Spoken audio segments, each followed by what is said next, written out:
Have you ever wondered as a biller, how do you know what to charge the insurance company and the patient? And if you can choose what it is that you want to charge, why doesn't the insurance company pay the whole thing? I'm going to answer these questions for you and more, so keep watching. So today we're going to be talking about fee schedules. Now, if you're anything like me, when I first started out, I had no idea what fee schedules was. And when I understood what the fees were, I wanted to know, where do these fees come from?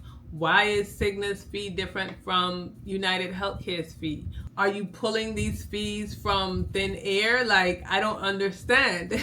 So fee schedules, though, are very important when it comes to medical billing, because a medical biller needs to know what the different fee schedules are so that they can know if they're being paid correctly.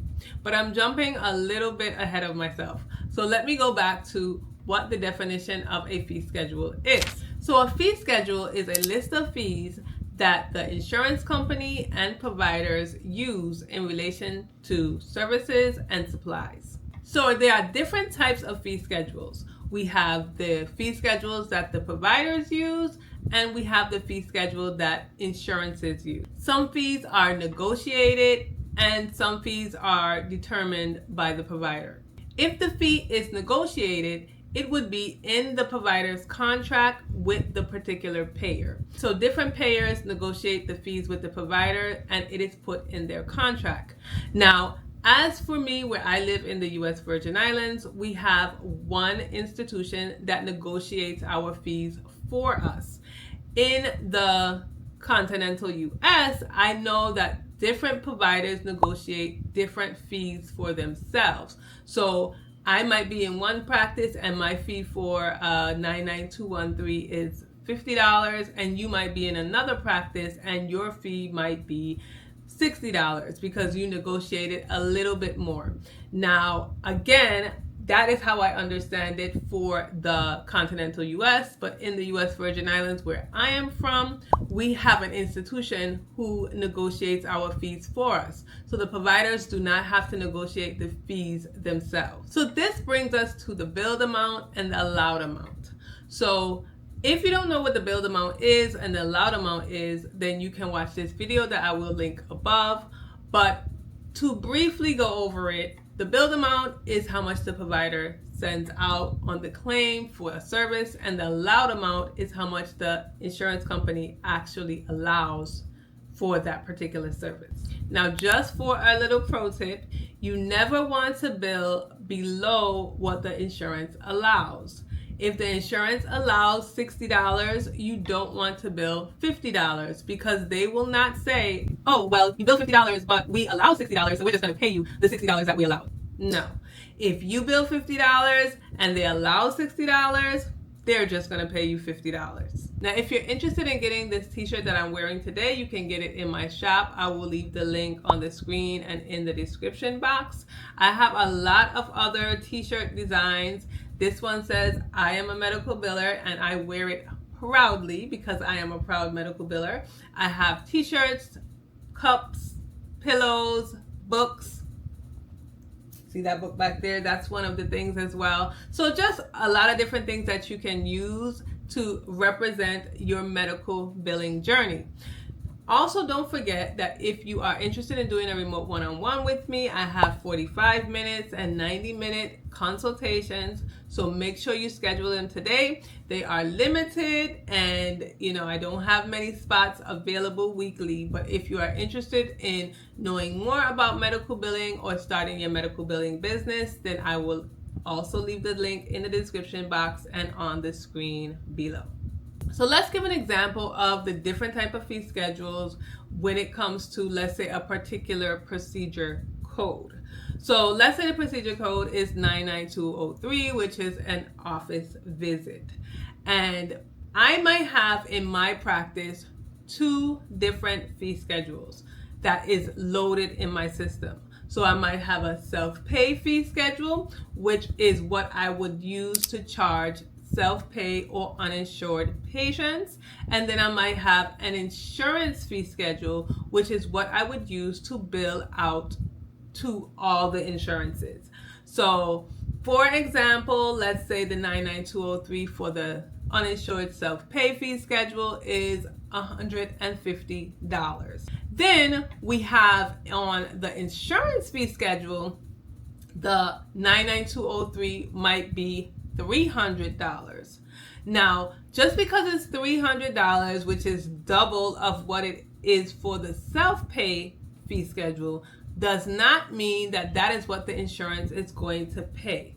We just want to make sure that we are above the amounts of all the insurance companies and what they would pay, so that when we send them out, we will send them out and we won't be below and we won't be getting less money than we're supposed to be getting.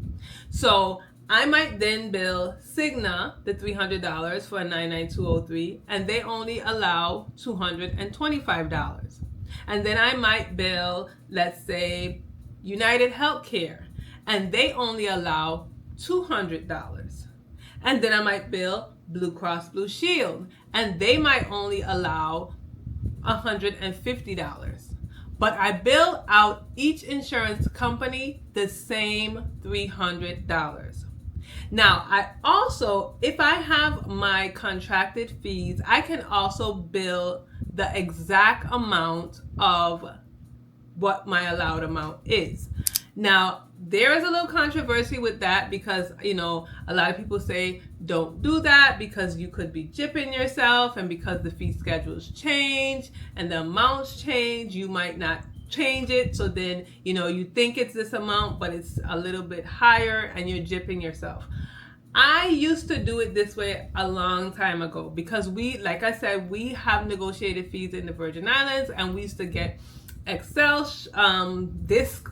We had CD disc on Excel, and it used to tell us what the fees were. So we would bill out the exact fees. Now, when I did that, I needed to definitely make sure that I stayed up on the changes in the fee schedule amounts. When they changed each year, I needed to make sure that I increased them to what they were supposed to be increased to.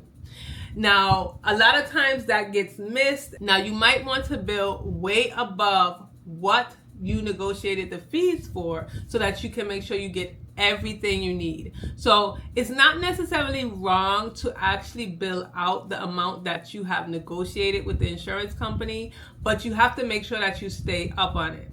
And I'm also going to talk to you in this next section about why you need to make sure that whether you bill the exact amount or you bill a little bit more, that it stays consistent and you know exactly what you're billing out and why you're billing out that amount. Now let's jump into reports and how they are related to fee schedules. So one of the reports that is related to the fee schedule is the agent report. We all know about the agent report. We usually print it every month. Some of us can print it more times in a month, or a little bit less frequent, but the normal time that you print an agent report is monthly.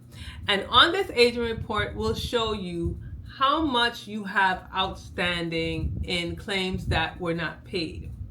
Now, if you bill the amount that you were contracted, then the amount that's on the agent report is the amount that is truly outstanding.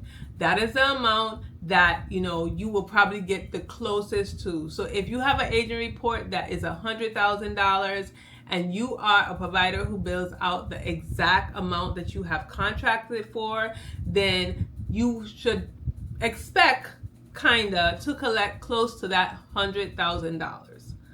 However, if you are a provider who bills 20% more, 200% more, 300% more, I have seen providers bill way, way higher than what the contracted amount is, then you have to factor in the fact that you're not going to get close to that amount. So if you bill 300 times more than what you're contracted for, and you look through your agent report and you notice that you have an agent report that is $700,000 outstanding, then you don't need to completely freak out, because in actuality, you're not going to get nowhere near that $700,000 $1,000 if you're billing 300 times more than what the actual allowed amounts are.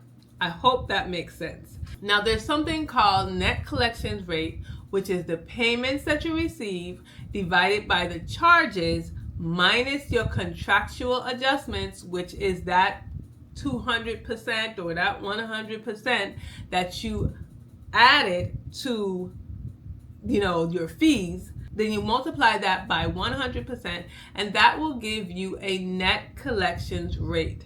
So your net collections rate, I think they said, because everybody always has a standard that they want to follow. So I think, if you're like between 90-95%, then you should be good. But you have to factor in the contractual adjustments. So if you like this video, then you'll love this video. And I'll see you again in my next one.